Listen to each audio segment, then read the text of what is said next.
अथ देव्याः कवचम्। ओमस्य श्रीचण्डीकवचस्य ब्रह्मा ऋषिः अनुष्टुप् छन्दः चामुण्डा देवता अङ्गन्यासोक्तमातरो बीजम् दिग्बन्धदेवतास्तत्त्वम् श्रीजगदम्बा प्रीत्यर्थे सप्तशती पाठाङ्गत्वेन पाठे जपे च विनियोगः। ॐ नमश्चण्डिकायै। मार्कण्डेय उवाच ॐ यद्गुह्यं परमं लोके सर्वरक्षाकरं नृणां यन्न कस्यचिदाख्यातं तन्मे ब्रूहि पितामह। ब्रह्मोवाच अस्ति गुह्यतमं विप्र सर्वभूतोपकारकं देव्यास्तु कवचं पुण्यं तच्छृणुस्व महामुने।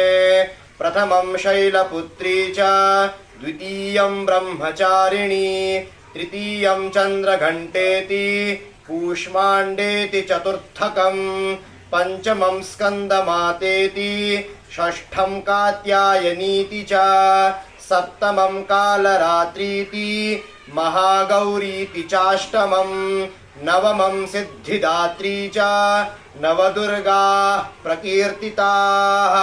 उक्तान्येतानि नामानि ब्रह्मणैव महात्मना अग्निना दह्यमानस्तु शत्रुमध्ये गतो रणे विषमे दुर्गमे चैव भयार्ताः शरणं गताः न तेषां जायते किञ्चित् अशुभं रणसङ्कटे नापदं तस्य पश्यामि शोकदुःखभयं नहि येस्तु भक्त्या स्मृता नूनं तेषां वृद्धिः प्रजायते। ये त्वां स्मरन्ति देवेशि रक्षसे तान्न संशयः।